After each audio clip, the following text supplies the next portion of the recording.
Eh bien, Jean-Benoît Dumontex, nous accueillons Swazik Belin. Bonjour, Swazik. Bonjour, Swazik. Alors oui, aujourd'hui, j'aimerais que l'on s'intéresse aux journaux intimes sexuels. Alors, vous allez me dire, dans journaux intimes, il y a le mot intime, donc cela n'a pas vocation à être mis en lumière. Eh bien, la polémique, c'est la polémique qui a agité la toile et les réseaux sociaux il y a 3 ans, lorsque l'on a découvert 2 pages qualifiées de licencieuses dans le journal d'Anne Frank. Elle y parle de prostitution, notamment. Et ce fameux journal avait donc une infime partie consacrée à la chose, qui était camouflée sous du papier craft. Mais certains journaux se veulent plus explicites. C'est le cas du journal intime de Pierre Louis, publié à titre posthume en 2008. Quelques pages, un carnet où le poète romancier français y confesse sa passion pour les relations anales, à prendre donc comme un objet d'étude d'une certaine sexualité à une époque donnée. Objet littéraire, curiosité anthropologique, ovni éditorial, j'ai eu entre les mains le nouvel ouvrage d'Arthur Dreyfus, un jeune romancier de 35 ans intitulé « Journal sexuel d'un garçon d'aujourd'hui », publié aux éditions POL. Alors, oui, c'est une somme. Ce n'est pas un premier roman. Il y a combien de pages là 2300. 2300 pages. Oui. Cet auteur prolifique, qui est également scénariste, journaliste, photographe. Et il n'a que 35 ans. 35 ans, oui, enfin 34, il va en avoir 35, vous voyez, on est encore à la limite. Il s'était déjà intéressé à ce sujet, donc la sexualité, dans un ouvrage paru chez Gallimard, Histoire de ma sexualité, où il relatait son rapport à la chose pendant l'enfance et l'adolescence, et justement au fait qu'il y ait un silence autour de la sexualité, qu'on ne parle pas de sexualité aux enfants, et très peu aux adolescents. Dans son dernier ouvrage, donc celui-ci, il y va cash, Alors la forme est importante, vous l'aurez remarqué, c'est une Bible, joli clin d'œil provocateur, il me semble, au livre saint, 2300 pages en papier Bible, composé de 8 livres avec 7 interludes, et chaque livre ou chapitre, comme vous préférez les appeler, possède une forme propre. Alors ce sont des notes, des textes, des listes, des citations, des compilations descriptives, des conseils, des constats. Le jeune homme a couché sur le papier tout ce qui lui est passé par la tête lorsqu'il s'agissait de sexualité, de sa sexualité. Il dit dans le désir, il y a des endroits de bestialité, d'impolitesse et de manque d'égard et d'égoïsme monstrueux.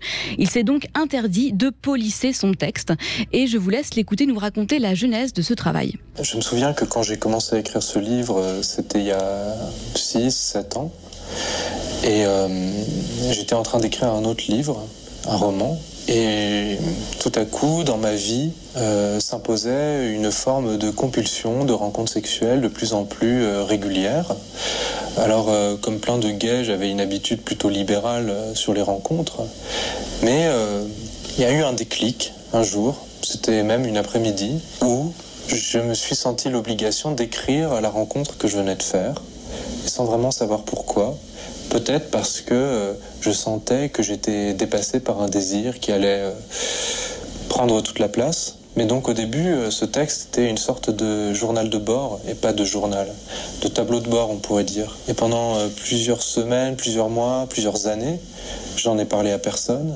Au départ, il y a eu vraiment un phénomène, le livre est très épais, mais il y a eu un phénomène d'élargissement du détail, comme si je rapprochais la focale de ce que je voulais décrire. Les premiers textes, tu l'as constaté, décrivent une rencontre en quelques lignes, 3-4 lignes. Et puis très vite, on en arrive à une demi-page, à une page.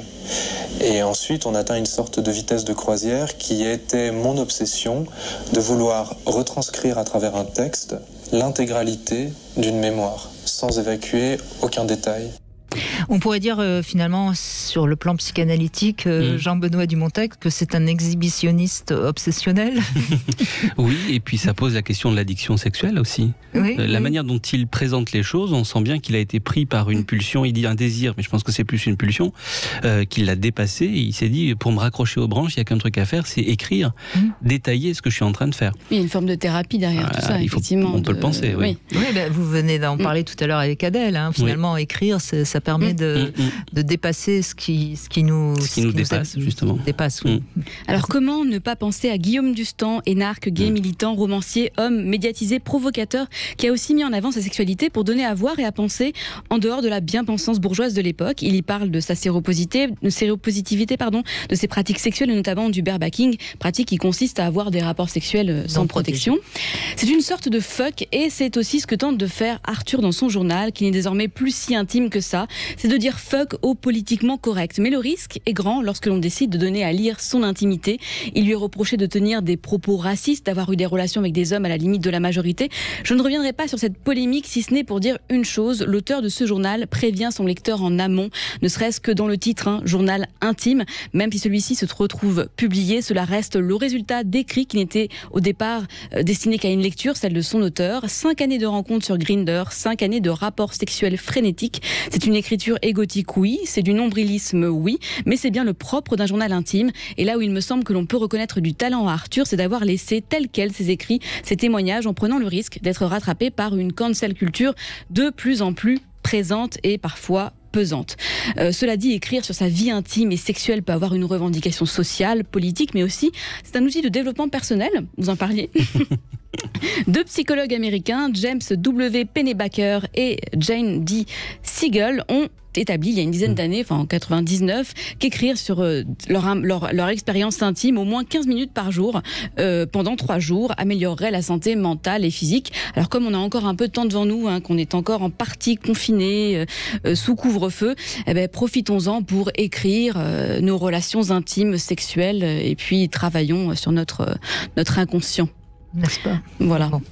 On va faire un concours. Envoyez-nous votre journal intime et vos manuscrits. Bon. Et Soisic Belin passera la soirée avec le vainqueur. Et évitez les 1300 pages. Faites plus court. Faites plus court.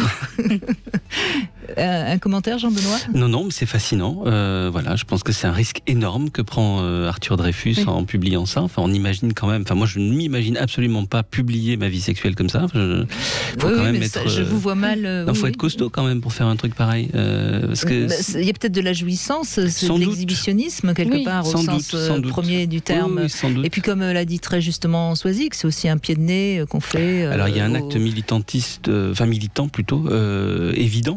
Mais enfin, quand même, voilà, ça doit être accompagné par une bonne dose d'angoisse quand même. Hein ? Ah oui, parce que là, effectivement, je vous confirme, il y a tout un tas de détails.